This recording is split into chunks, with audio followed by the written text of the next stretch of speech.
In this segment, we're going to discuss how one of the techniques for reducing the impact of a stereotype threat in the lives of our students, in particular by instilling a belief in the incremental growth of intelligence. This is often called the growth mindset and hinges on the following observation. Most tasks require some mix of innate talent and developed ability. But what that particular balance is not generally knowable. Whether it's what you are or how much you know varies depending on the job and is really hard to measure. However, your belief about this can be termed your mindset about the task. If you believe that what you're doing is mostly based on innate talent, we call this a fixed mindset, because talent is a fixed resource. If you believe it's mostly developed ability, we call this a growth mindset, because developed ability is something that has been grown. And this belief, independent of the truth of the situation, has a dramatic impact in many aspects of education. One of the many studies that has looked at this in the idea of stereotype threat, here again is a paper from 2003. And in this they measured male and female math scores, where there's a fairly strong gender bias on this, and so there's strong stereotype threat. And they tried various approaches. They tried wise feedback, which we've talked about earlier, this idea that we want to give high standards and confidence of ability to succeed. And also growth mindset. They told people in advance that the brain is a muscle, the more you work it, the more it grows. And they tried both of these together, and then their control was this anti-drug message of similar length to whichever of these messages they gave them, right?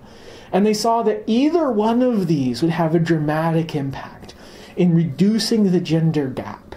So this is one of the first studies that showed conclusively that there was dramatic positive impact in telling people that growth mindset was indeed true. Growth mindset has since been studied in many ways. I won't go through all of the papers, but it tends to cause people to continue through hard times. And in general, people in minority groups are going to see more acts of bias and microaggressions and other sorts of hard times that will be necessary for them to continue through. So it's particularly important for those students, although it's also important for all students. It also tends to refocus stereotypes as seeing information about who tries, right? If there's a stereotype that says people like me don't succeed in this, and I believe success is based on developed ability rather than fixed talent, then this suggests that other people aren't developing their ability. They aren't trying. And since I am trying, it's not about me. So it can reduce the degree to which I have a sense of the stereotype in what I am doing, as well as other educational benefits. So how do you instill a growth mindset in your students? It has a lot of benefits. One of the first things you need to do is believe it yourself. That the part that is learned is your job. There is probably some talent involved. Some people have bigger, faster brains than others, probably to some degree. But that isn't your job. You are not computer science talent scouts. You're not computing talent scouts. You're computing educators. Your job is to take everybody that comes to you and give them this sort of personal trainer experience where you help them develop their brain as much as you can in these tasks so they can be the strongest, best, brightest computing professionals possible. So focus on that. Believe it. Believe that your students can grow and develop, and focus on that aspect. Another thing you can do is use growth-centric language. One of the simplest ways to see this is in how you give praise. First off, hopefully you are praising your students. Praise is a good thing.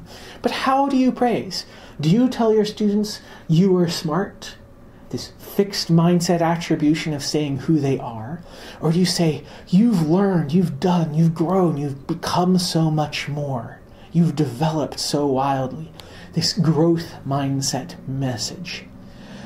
Also, just tell people, explicitly state, intelligence increases with work.